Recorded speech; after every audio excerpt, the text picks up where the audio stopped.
Hello दोस्तों, स्वागत है आपका अपने channel mathematical and physics concept में। इम्पॉर्टेंट टॉपिक के क्रम में आगे बढ़ते हुए आज हम आपके लिए लाए हैं जूल थॉम्सन कूलिंग इफेक्ट, या इसे कहते हैं throttling process.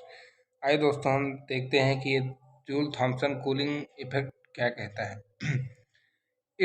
If gas at a constant high temperature is forced through porous plug to a region of lower pressure, then temperature of escape gas change. Above experiment known as Joule-Thomson effect. दोस्तों, joule और Thompson दो वैज्ञानिक थे। उन्होंने एक दो vessel लिया। Vessel मतलब पात्र।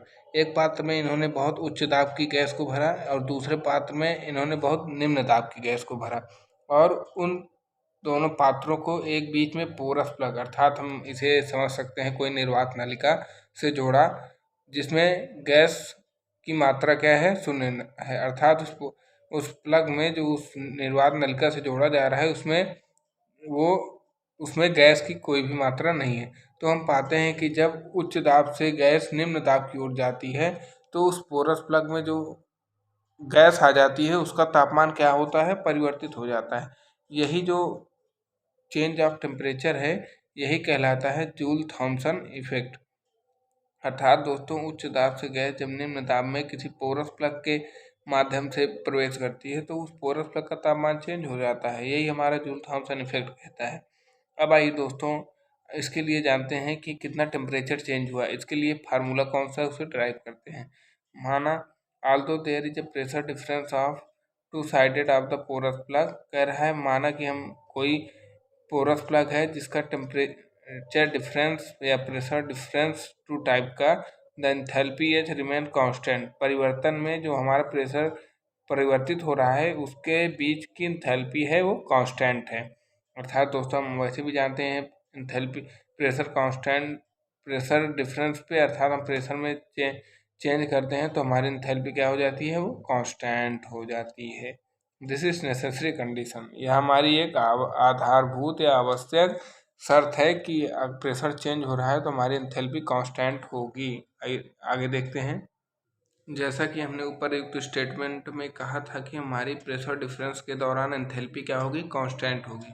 तो ठीक, हमने एंथैल्पी बराबर क्या होता है, internal energy plus work done PdV, इसे हमने कांस्टेंट कर दिया। अब इस एंथैल्पी का हम बोथ साइड डिफ्रेंशिएट करते हैं और हमें प्राप्त होता है DH बराबर DU plus DP dot V plus DV dot P। अब जैसा कि दोस्तों हम जानते हैं कि हमारा DQ बराबर होता है DU प्लस DVP, अर्थात तो हम इसे DU प्लस DVP के स्थान पर क्या लिख सकते हैं, DQ लिख सकते हैं। ठीक उसी प्रकार DH बराबर DQ प्लस VDP हो गया। और हम जानते हैं second law of thermodynamics, DQ बराबर TdS होता है। तब DQ के प्लेस पे हम TdS पुट कर देते हैं। DH बराबर TdS plus VDP is equal to 0, अर्थात कांस्टेंट। नाउ S और DS is a function of P and T, that is, कह रहा है दोस्तों हमारे पास जो एंट्रोपी है वो हमारा प्रेशर और टेम्परेचर का फंक्शन है। तो इसे हम किस प्रकार लिख सकते हैं, equal to F of PT we have, और ये फंक्शन है दोस्तों। तो अब हम इसे डिफरेंशियल फॉर्म में किस तरह निरूपित करते हैं, DS बराबर DS upon DT at pressure P DT plus DS upon DP at T DP। दोस्तों, ये हमारा स्पेसिफिक फॉर्म होता है, डिफरेंशियल फॉर्म होता है P and pressure and temperature के रूप में किसी एंट्रोपी फंक्शन का। Putting value of equation second in first and get. इस दोस्तों DS की वैल्यू हम यहाँ इक्वेशन फर्स्ट में पुट करेंगे और हमें मिलता है कि DH बराबर T DS by DT P of DT plus T DS upon DP of T DP, अर्थात पुट करने पर दोस्तों हमें ये मिलता है प्लस डेबा P डॉट V।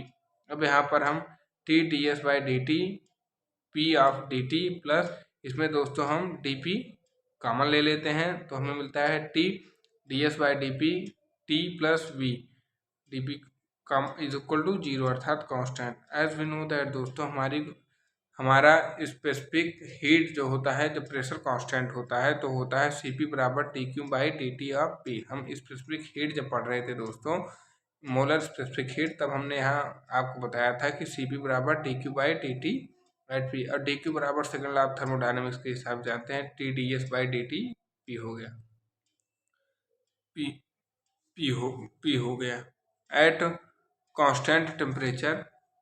ये दोस्तों Cp मोलर स्पेसिफिक हीट है एट कांस्टेंट प्रेशर पे, जो भी हमने आपको बताया एट कांस्टेंट टेम्परेचर। अगर टेम्परेचर कांस्टेंट रहे तो Cp dt is equal to minus of T ds upon dP plus V dP। अर्थात हमारा ये क्या कह रहा है दोस्तों, हमारा जो ये प्रेशर है वो कांस्टेंट है, किस पे, हमारा इस एंट्रोपी वाले फंक्शन पे। तो ये हमारा जो ये प्रोसेस है, यहाँ पर dP के स्थान पर यहाँ पर dt आ जाता है, जो कि हमारा किसे क्या निरूपित करने लगता है कि हमारा यहाँ पर प्रेशर कांस्टेंट प्रदर्शित कर रहा है, और यहाँ पर ये हमारा टेम्परेचर कांस्टेंट को निरूपित करने लगता है in term of pressure. Then according to fourth state of thermodynamics, हमने थर्मोडायनेमिक्स की चौथी रिलेशन को डिस्क्राइब किया था, D S upon D P at T is equal to minus of D B by D T at P. Then putting this value in first, we get Cp del T is equal to T dV by dt P minus V dP। अर्थात दोस्तों हम यहाँ dP के स्थान पर हमने dV dt को put कर दिया, और हमें मिला कि, और dt Cp को RHS की तरफ लेके चले आए तो मिला dt is equal to 1 upon Cp T dV by dt P minus V dP। यही दोस्तों हमारा change of temperature in porous plug में प्रदर्शित करता है। आइए इसी से रिलेटेड एक छोटा सा टॉपिक जूल थॉमसन कॉफिशिएंट के बारे में जान लेते हैं। जैसा कि अभी हमने प्रूव किया, according to throttling process change in temperature in porous plug we represent that dt is equal to 1 upon Cp बड़ा bracket T dV by dt at constant pressure P minus V out of bracket dP। हम dP से दोनों पक्षों में divide करते हैं तो हमें मिलता है dt by dP at H, अर्थात ये कांस्टेंट इंथैल्पी को प्रदर्शित करने लगता है क्योंकि प्रेशर के रिस्पेक्ट में चेंज हो रहा है। Molar specific heat at constant pressure T dV by dt P minus V dP dP cancel हो गया, इसे इक्वेशन फर्स्ट मान लेते हैं।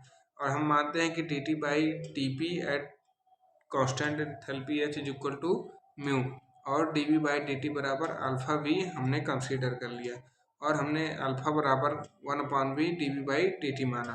तब इक्वेशन फर्स्ट से हमें प्राप्त होता है दोस्तों dt is equal to V by Cp alpha T minus 1 dP। यही दोस्तों जो हमारा रिलेशन है, यही जूल थॉमसन कॉफिशिएंट के टर्म में कहलाता है, और ये हमारा चेंज इन टेम्परेचर को भी प्रदर्शित करता है। अर्थात कह रहा है the temperature change is Joule Thomson effect, यही जो टेम्परेचर चेंज है यही हमारा जूल थॉमसन इफेक्ट कहलाता है। इसके दोस्तों थोड़ा सा कुछ प्रॉपर्टी है वही हम जान लेते हैं। dP represent fall of temperature, जो यहाँ पर हमारा चेंज इन प्रेशर है वो हमारा टेम्परेचर में क्षय को प्रदर्शित कर रहा है। It is negative quantity but other quantity is positive, यहाँ पर जितनी भी क्वांटिटी dP की कंसीडर की जाएंगी वो निगेटिव में होंगी, अर्थात जो हमें उसमें डीके को प्रेजेंट करेंगी, और सारी क्वांटिटी हमें पॉजिटिव मिलेंगी क्योंकि ये हमें उसमें होने वाली वृद्धि को प्रदर्शित कर रहा है। dt अगर 1 से बड़ा होगा इसका मतलब कूलिंग इफेक्ट होगा, अर्थात हमारा जो पोरस प्लग है वो ठंडा होगा। dt अगर 0 के बराबर है तो ना हो उसमें हीट जनरेट होगी ना वो कूल होगा, अर्थात उस पर कोई इफेक्ट नहीं पड़ रहा है। अगर dt लेस देन 1 है तो उसका मतलब हीटिंग इफेक्ट, हमारा जो पोरस प्लग है वो हीट हो रहा है। यही रहा दोस्तों हमारा जूल थॉमसन इफेक्ट, जो कि बहुत प्यारा टॉपिक था। अब फिर अगले वीडियो में मिलेंगे किसी नए टॉपिक के साथ। धन्यवाद।